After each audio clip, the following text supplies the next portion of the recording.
En esta última presentación, otro amigo, otra persona con quien tuve el gusto de trabajar y de conocerlo de hace mucho tiempo, es el ingeniero y magíster ingeniero Sergio Logares, es ingeniero en sistemas de información de UTN FRC, es magíster en informática educativa por UNED, se ha formado también en la Universidad Nacional de Villa María, en la Católica de Córdoba, en la Universidad de San Andrés y cuenta con una diplomatura superior en educación y tecnología emitida por Flaxo. Se especializa en enseñanza para la comprensión, evaluación y tecnología educativa. Es director pedagógico del Grupo Educativo Santo Domingo, capacitador y consultor en diferentes instituciones educativas del país, con mucho recorrido, muchos kilómetros hechos, muchas presentaciones en distintas escuelas. Ha tenido una actividad muy fructífera, Sergio. Le damos la bienvenida. Además, Sergio es integrante permanente de este nodo EduTech. Lo conocemos mucho y ahora damos la bienvenida para la presentación de Sergio.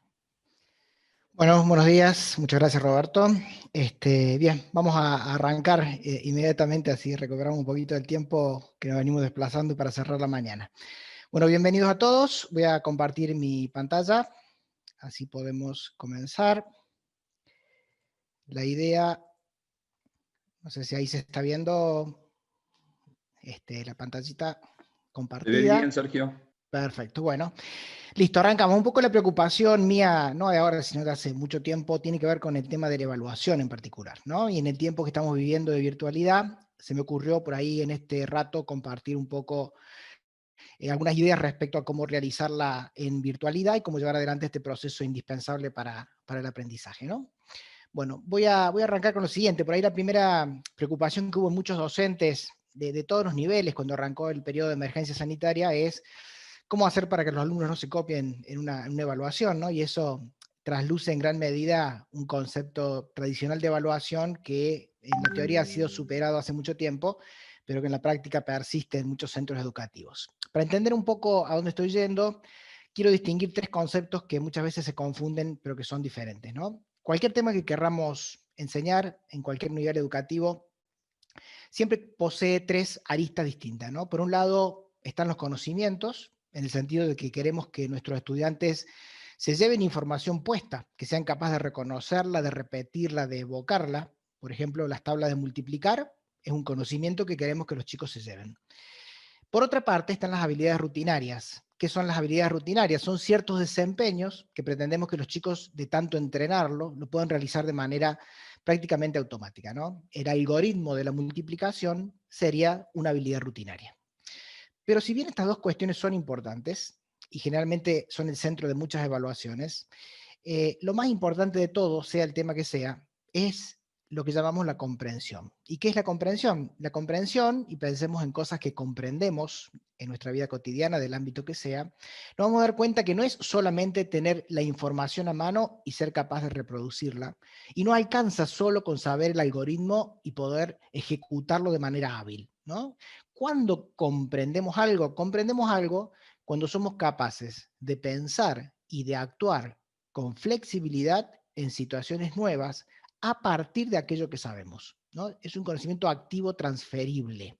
Entonces, si bien los conocimientos son indispensables, no puedo multiplicar si no sé las tablas, y las habilidades son muy necesarias, no puedo multiplicar si no sé el algoritmo de cómo se multiplica, en realidad la comprensión de la multiplicación se va a dar cuando me encuentre un problema en la vida cotidiana. Primero me dé cuenta que lo puedo resolver multiplicando y en segundo lugar pueda aplicar esos conocimientos y esas destrezas, ¿sí? Entonces cuando evaluamos uno debe distinguir las tres cosas. Por lo general una evaluación típica, y es algo que surge en los talleres sobre evaluación en muchas escuelas, tiene que ver con un chequeo de conocimientos, es decir, si está la información en la cabeza de los chicos, o con un chequeo de las habilidades, especialmente en áreas como matemática, física o química, es decir, si es capaz de aplicar el algoritmo. Pero suele ser muy reducido el margen en las evaluaciones tradicionales para medir, para chequear la capacidad de transferencia. Si decimos que esto es lo más importante, por lo tanto, evaluar significa, sin tener en cuenta si es virtual o real el entorno en el que estamos, significa crear oportunidades para poder identificar un conocimiento que sea activo y no solo declarativo, y un conocimiento que es transferible a nuevos contextos o circunstancias. Sentadas estas bases, me interesa destacar la idea de que la evaluación se parece a un GPS. ¿En qué sentido se parece a un GPS? En el sentido de que la evaluación tradicional es como un GPS mal usado, ¿no? Es cuando uno compra un GPS y si lo usara como en una evaluación tradicional se utiliza para medir el desarrollo de la clase y el desempeño del alumno, es como si yo viajara con el GPS apagado y lo encendiera cuando llego a destino para saber si llegué. En realidad el GPS no lo usamos así, lo usamos para chequear de manera permanente todo el tiempo si estamos yendo en el camino adecuado. ¿Y para qué lo hacemos? Y sobre todo para tomar decisiones y no llegar a un lugar que no queremos llegar. Entonces, la evaluación desde este enfoque tiene mucho que ver también con esto de la supervisión en tiempo real por parte del docente de lo que está pasando del otro lado.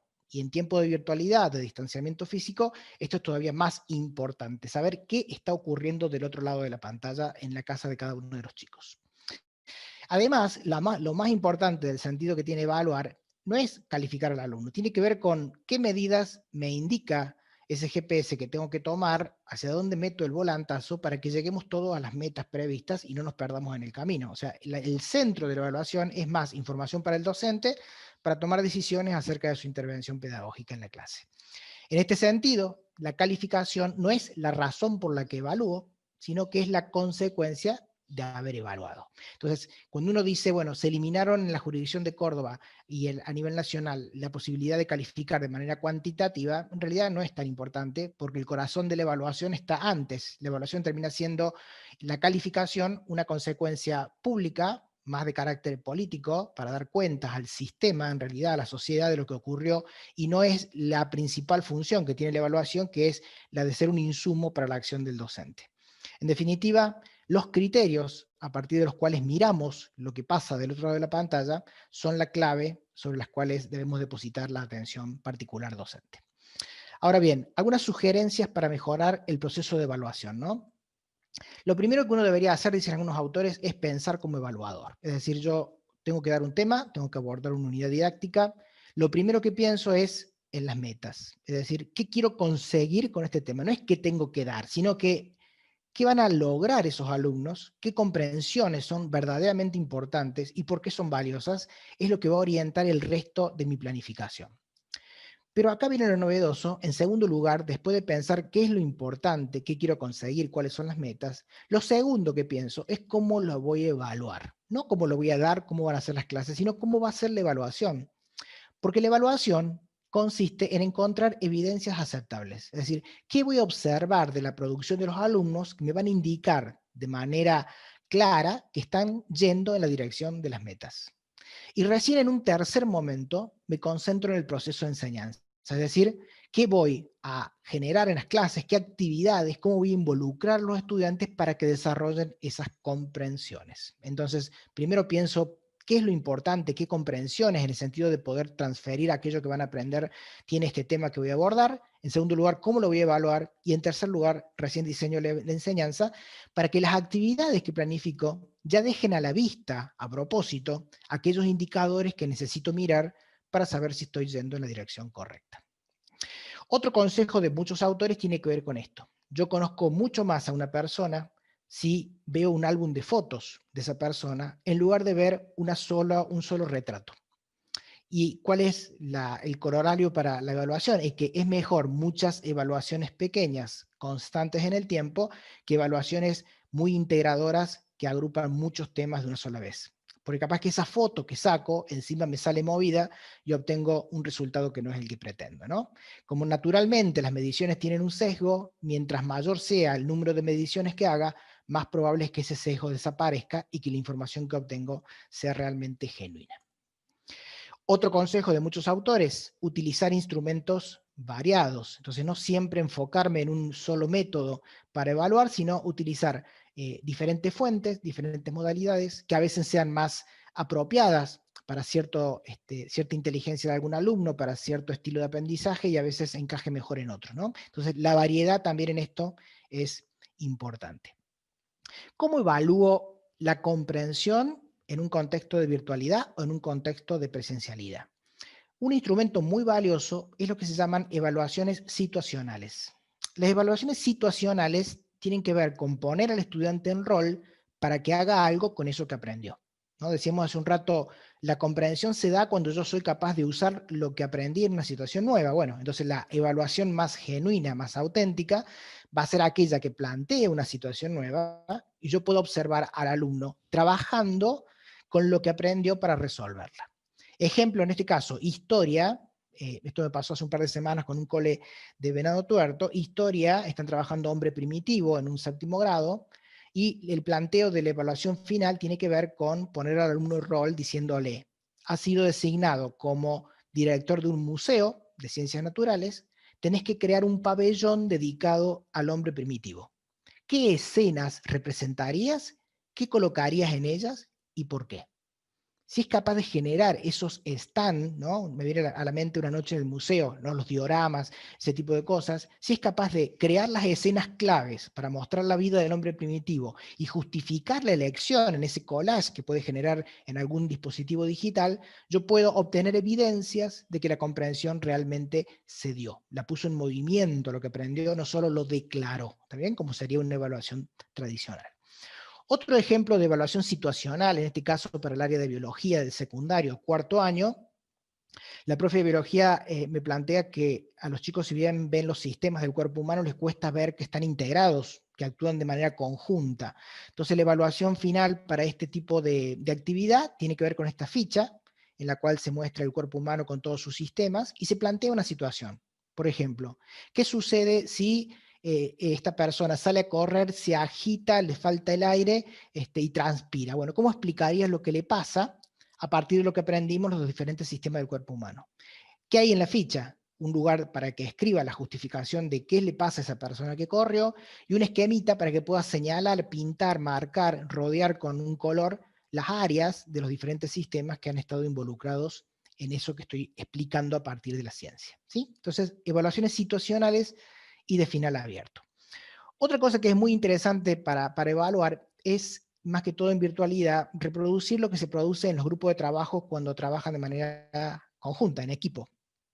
¿Cómo podemos generar trabajo en grupo virtualmente? Un modo muy sencillo es crear carpetas en un Drive. A cada carpeta le coloco, por ejemplo, oficina virtual del grupo 1, del grupo 2.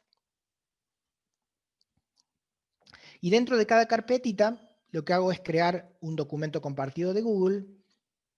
Y ese documento compartido, lo que hago es darle autorización de edición a los miembros del grupo que han sido asignados a esa oficina virtual. Lo que va a hacer el grupo es ingresar a este documento, que ya lo puedo dejar ya como una plantilla para que tenga como un estilo común para todos los grupos, que escriban los integrantes, que puedan escribir debajo las consignas y la resolución. Pero quizás lo más interesante de las oficinas virtuales tiene que ver con que todo ese trabajo que el grupo realiza en línea es en vivo, compartido con el docente y entre ellos. Entonces yo asigno a los miembros del grupo, le envío la invitación, y que cuando cada uno escribe, como ya saben quienes han usado documentos compartidos de Google, cada uno aparece con un cursor de color diferente. Es decir, que si yo como docente recorro mis oficinas virtuales, puedo ver a cada grupo trabajando en vivo. ¿Qué aporte hace cada uno? ¿Quién corrige a quién? ¿Bien? ¿Qué cosa escribió cada integrante de ese grupo? Pero además, cuando la oficina virtual se crea y el documento compartido de Google está establecido, aparece automáticamente un canal de chat dentro del mismo documento.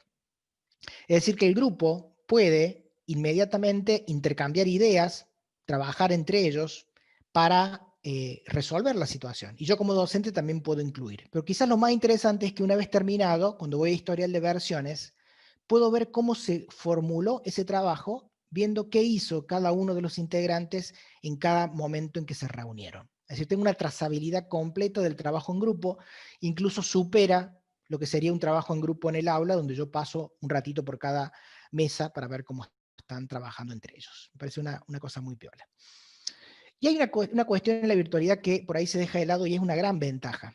Y tiene que ver con que cuando yo estoy en virtualidad, me meto como escuela dentro del hogar del alumno. Entonces, tengo cosas a mano que no tendría en el aula real. Por ejemplo, fíjense esta actividad que se llama álbum de números racionales. La consigna de la docente de primer año del secundario fue: busquen en sus casas situaciones que tengan que ver con fracciones, sáquenle una foto y digan por qué. Entonces algunos buscaron un portón de vidrios y dicen, bueno, las 3, 1, 2, 3, 4, 5, 6 por 3, 18, las 3 18 partes, 18 partes de este portón están sin vidrios. O toman 2 pimientos rojos y uno verde y dice 2/3 de los pimientos son rojos. Buscar fracciones en el mundo real, fíjense que incluso supera lo que uno podría haber hecho dentro del aula tradicional de la escuela. Otro ejemplo, en este caso matemática de quinto grado, están viendo partir y repartir, y fíjense la consigna de la docente, ¿no? Quinto grado, la seño Carla hace una serie de actividades más bien tradicionales que afianzan los conocimientos y las habilidades, pero finalmente la consigna es: busca en tu casa situaciones en donde se dé partir y repartir y explica por qué. A través del Padlet, cada uno de los chicos va filmando la situación que encontró en su hogar y la justifica a partir de lo que han aprendido, ¿no? Y le quiero compartir un trozo a cada uno de mi familia. Somos 4. Entonces, primero lo voy a partir a la mitad. Algunos tomaron un alfajor y lo partieron entre los miembros de la familia.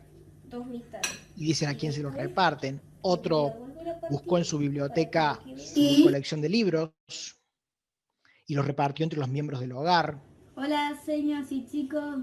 Hoy voy a dividir mis libros favoritos, 5 de Harry Potter. En definitiva, buscar situaciones en el hogar supera en capacidad de transferencia, de valor la transferencia, lo que se hubiera hecho en un aula de manera bastante domesticada o aséptica. La clave para las consignas es que haya un equilibrio entre el nivel de desafío que presentan y la capacidad del estudiante, ¿no? Porque si hay un exceso en lo que se requiere por sobre la capacidad del estudiante, genera una frustración, y si es demasiado sencilla y se hace sin pensar, genera aburrimiento. Y en tiempo de virtualidad, donde uno no está para manejar las ansiedades, hay que afinar mucho la puntería y que la consigna sea muy adecuada para el grupo de alumnos, ¿no? Es más bien ser como conservador antes que excederse en el nivel de desafío para no generar tampoco incertidumbre en las familias. Si hay algo que hay por detrás del sistema de evaluación en general, es la necesidad de medir, ¿no? Surge una palabra cuando uno habla de evaluación, que la medición es como fundamental. Como esta autora afirma, ¿no? Transformar la evaluación en un proceso objetivo, preciso, estandarizado, es desvirtuarla en su significado esencial, que es el dar cuenta de un proceso humano. En esto de hacerla más humana a la medición, las rúbricas y las matrices son una contribución intermedia entre medir de forma objetiva y contemplar las particularidades de cada sujeto, ¿no? ¿Qué es una matriz o una rúbrica? Para tener una idea, el que antes no ha trabajado con este tipo de instrumentos. Veamos el caso de natación. Si yo quiero saber si un alumno nada mejor o peor para poder evaluarlo, en realidad lo que hago es discriminar, como hizo acá el profe Mariano de segundo año, qué observa un docente cuando el alumno nada. Entonces puede ver cómo se propulsa, cuál es la brazada, si flota, cómo es la patada y cómo es su respiración. Y para cada uno de estos criterios de evaluación, lo que hago es en las columnas acomodar los niveles de calidad.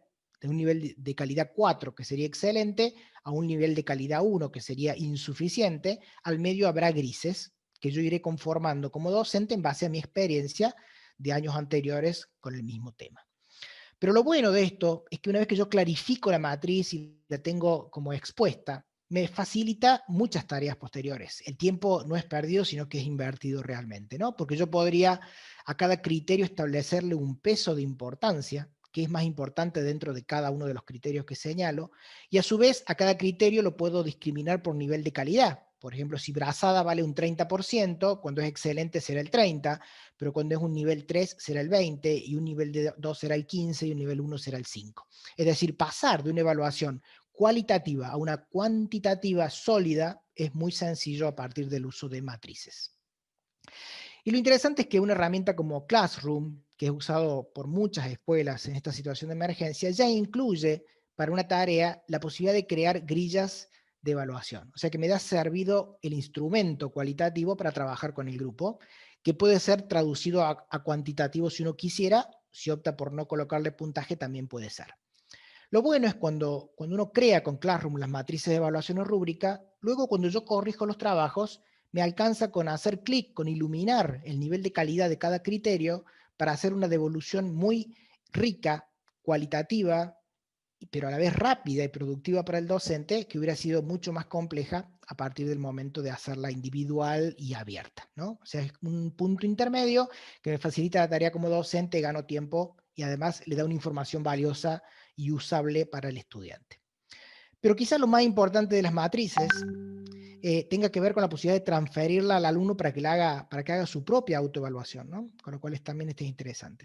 Otra opción digital es la idea de los portafolios. Los portafolios se usan en evaluación hace muchos años y las carpetitas compartidas del Drive también pueden ser perfectamente un portafolio digital. O sea, cada producción que realizan los chicos, cada participación, cada intervención, el docente puede irlos ubicando en su carpetita digital con permisos de lectura para la familia, solo de escritura para el docente, cosa que quede expuesto su portafolio de producciones, que luego, enfrentado con una matriz, puede dar lugar a una evaluación cualitativa también.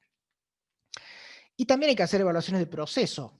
Una herramienta como Padlet, que también es muy usada por las escuelas, por ejemplo, fíjense acá, sala de 5, la seño de Evangelina de plástica le pide que hagan chanchitos de masa, pero cuando le pide que expongan su trabajo, no le pide que pongan la producción final. Le pide 3 fotos. Una como cuando comienzan a trabajar, otra cuando han hecho los choricitos y otra cuando está el producto terminado. O sea, documentar hitos, momentos importantes del proceso, también se pueden generar posteos digitales que sirvan para hacer una evaluación que no se agote en el producto final. Voy a pasar a otra herramienta. Este muchacho que están viendo acá es Don Skinner, padre del conductismo, ¿no? Odiado por muchos docentes formados en otras líneas, en otras pedagogías. Cuando uno habla de cuestionarios automáticos, inmediatamente viene a la memoria las máquinas de aprender que había inventado Don Skinner, ¿no?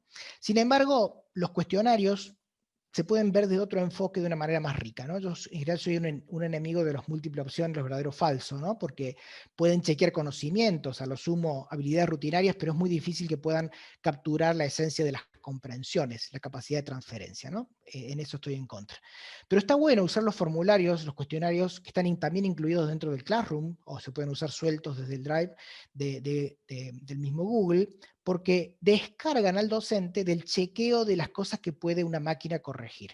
Entonces, si la máquina se ocupa de hacer las correcciones automáticas, yo puedo dedicarme a corregir las preguntas abiertas, que yo puedo incluir dentro del trabajo, haciendo un equilibrio entre chequear que la información esté o la reconozcan o la puedan reproducir, y esa elaboración que una máquina no puede hacer, que es chequear la comprensión, la haga el ser humano docente descargando esa actividad que hubiera sido rutinaria y repetitiva. Pero quizás lo más interesante que me dan los cuestionarios de Google tiene que ver, cuando ustedes obtienen los resultados, tiene 3 solapas, ¿no? Están las respuestas, están las preguntas y está el individual. Quizá la más rica es la del medio, porque ahí me va a marcar con claridad el perfil del grupo. Es decir, qué alumnos, qué preguntas es la más dificultosa, en cuál la mayoría se equivocó, dónde están las debilidades, porque como dijimos hace un rato, la principal función de la evaluación es darme información para reorientar mi acción docente. Voy a avanzar un poquito más. Cuando uno crea autoevaluaciones y evaluaciones entre pares basadas en matrices, en rúbricas, son sólidas. Y descargan también revisiones que un docente hubiera tenido que hacer y se las ahorra porque el alumno solo se dio cuenta de por dónde venía la mano o porque el grupo colega le hizo los aportes y al docente le llega mucho más depurado aquello que quiere corregir para que su tiempo, que es escaso y siempre es limitado, sea aprovechado de la mejor forma. Evaluación entre pares y evaluación del mismo alumno. Cerrando ya, que estamos llegando al final del tiempo, la evaluación tiene mala prensa porque en gran medida los docentes la hemos usado como un instrumento de premio y castigo, ¿no? Cuando por ahí no encontramos cómo dominar un grupo, cómo hacer para que se involucren en un tema que estamos planteando, por ahí es un látigo para obligarlos a cumplir o para que parezca que cumplieron, ¿no? Y uno debería salirse de ese enfoque de evaluación como premio y castigo e ir a lo que muchos autores llaman la evaluación auténtica. ¿Qué es una evaluación auténtica en términos de genuina?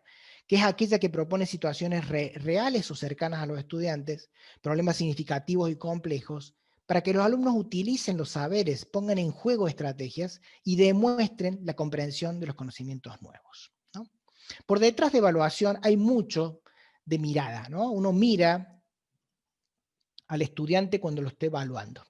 Y mientras iba haciendo este trabajo, encontré un posteo de Daniel Brailovsky que me pareció interesante para hacer un contrapeso entre esta necesidad de medir, de chequear, de observar y hacerlo un poco más humano, especialmente para los niños pequeños, ¿no? Él trabaja con niveles inicial particularmente. Dice lo siguiente Daniel Brailovsky, y con esto voy cerrando. Mirar con preguntas es mirar desde las cosas que nos pican, que nos inquietan, que nos urgen. Esas cosas no están definidas de antemano, ni en la planificación, ni en las rúbricas, ni en el currículum.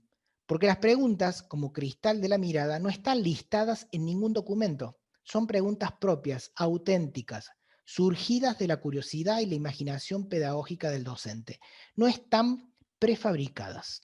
Y habla de preguntas prefabricadas y fíjense los siguientes ejemplos. Una pregunta prefabricada sería, ¿el niño distingue entre trueno y relámpago? ¿Es capaz de nombrar los fenómenos climáticos más usuales? Una pregunta no prefabricada cuando observamos y miramos al niño puede ser, ¿qué se habrá quedado pensando Joaquín en ese momento frente a la ventana empañada? ¿Qué puedo hacer para compartir esa fascinación que le produce la lluvia? Una pregunta prefabricada, dice Daniel Brailovsky, sería la siguiente. ¿El niño es capaz de compartir sus pertenencias? ¿Pide las cosas por favor? ¿Dice gracias?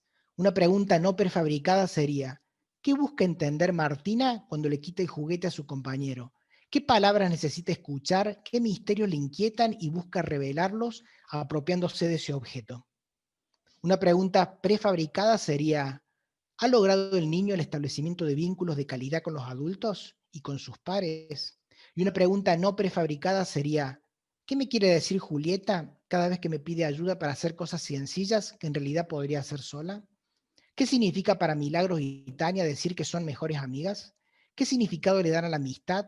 ¿Qué cosas de las que hacen juntas las hacen sentir o decir que son amigas?